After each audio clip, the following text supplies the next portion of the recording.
Okay, class, we are working through 5.7 and then we'll be moving into practice 5F. So Sweep Modifier is the modifier that is used to create 3D pipe networks, curbing, moldings, and other types of geometry very quickly. There are built-in sections that are automatically set for 3ds Max, and you can see those on figure 5-64 of your textbook. But it's a simple and effective option that creates 3D geometry based on a 2D section that follows a series of spline segment paths. It's sort of like tracing around a curve, and like picture a thread of gunpowder, and you light one end of it, and that gunpowder falls, or the fire follows that gunpowder thread. That's what a sweep modifier does. It starts on one end and it follows that path wherever it goes. Well, what we're going to do is we're going to create a baseboard sweep of this floor plan. So there are a few things we need to do to get ready for it, though. We have a lot of things showing in our plan right now, and we need to go to our Scene Explorer, or you can do it to your Layer Explorer. That's actually the one I prefer anyways. Layer Explorer. And make sure that the Viz1 floor baseboard path is selected, but the child nodes is. So remember, you can left click it once, right click, and do select child nodes, or simply double click it and it will highlight your child nodes automatically. And then on the status bar down here, we're going to toggle on isolate selection. And now that is isolated, and we can click off of that. But now let's click back onto our figure here, and we're going to do some modifying of this. So step 4 in the perspective viewport, which I'm going to cause to fly out a little bit more and get larger to easier to see. On a modify panel, make sure that floor baseboard path is showing here, and we're going to go to the modifier and we're going to click sweep.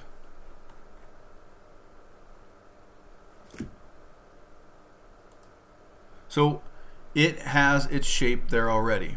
Now the built-in section that we have is right here. So if you look under the section type, we could have changed this to bar, channel, cylinder, everything that we saw on the previous pages. We're going to leave it as angle because that's what the book is having us do, and it's fairly typical for a base trim to be this shape.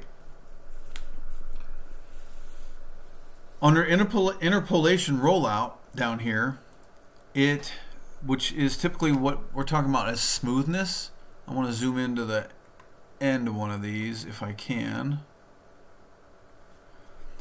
Watch as I switch this down to 0.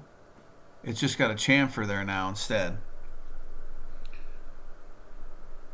In the parameters rollout, we want to set the length and height and width to a certain distance to match what is shown in the book, because that is, we wouldn't have a leg like that on a piece of baseboard trim.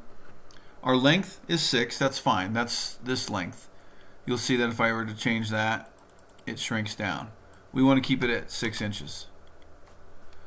But the width, we obviously only want 1/2 inch, or because it's 3ds Max, 4/8 of an inch.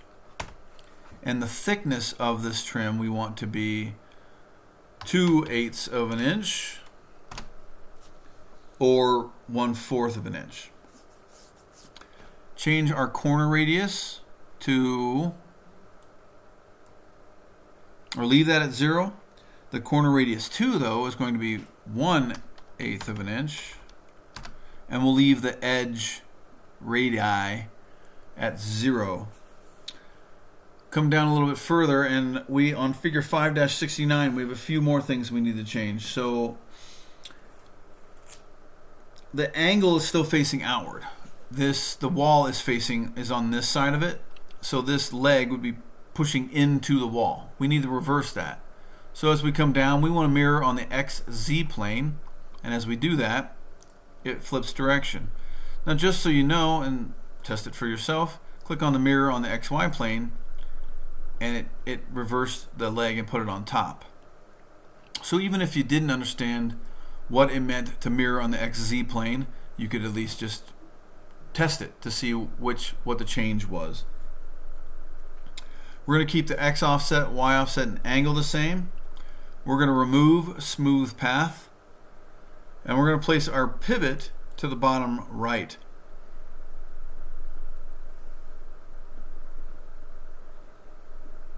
The next thing we're going to do is come down and click on General Mapping Coordinates and make sure that we have Real World Map Size selected. In the status bar now, we are going to uncheck the Isolate selection, and I'm going to do that while I'm zoomed out a little bit more. And as we unisolate it, it brings back all the walls that we had previously. Save your file. Save as. Again, I should have done this before I started recording.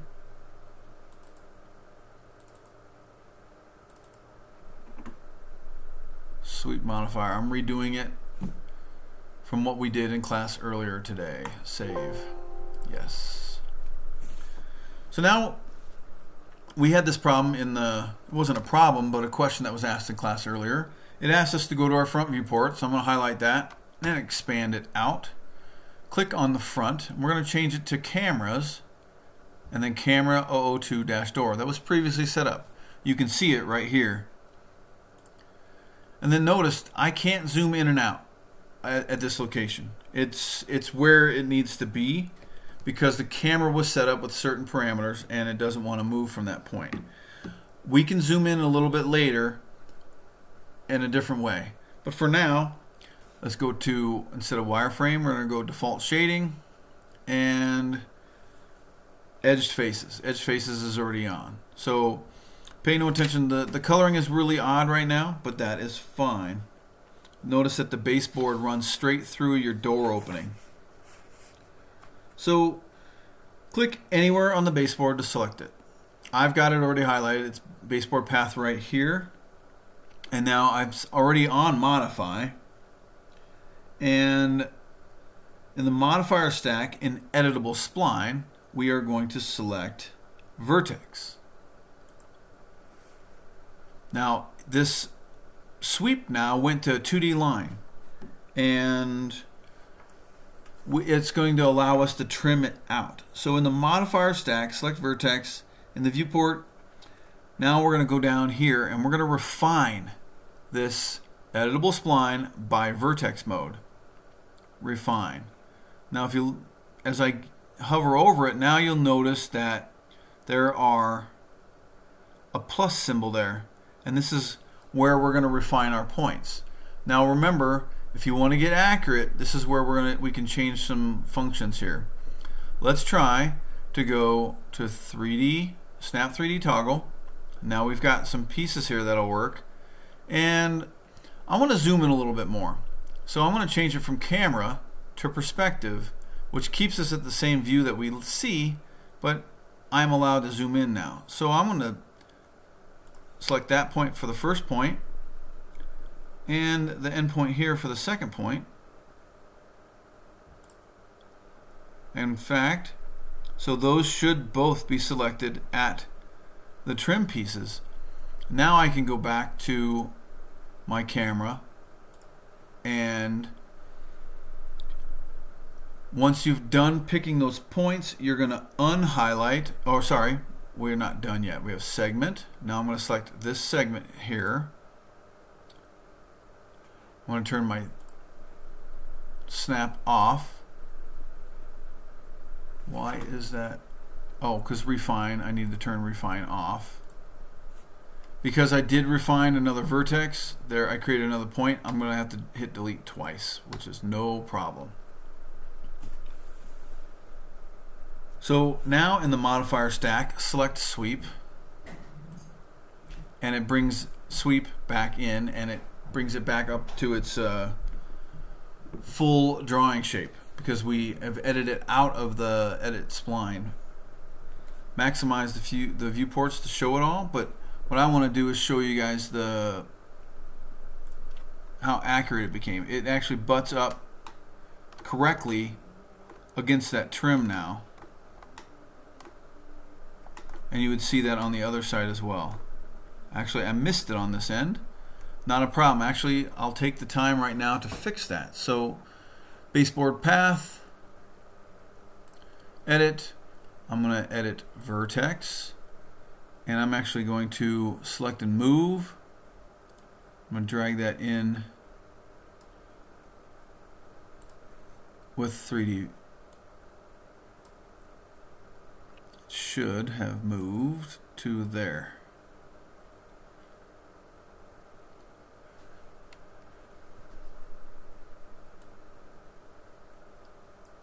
There we go. Use your Y so it moves directly on the Y. And now I'll go back to sweep. And now it butts in right properly. There's no gaps and everything looks right. So that is the end of task 2. I'm going to start a new video for task 3.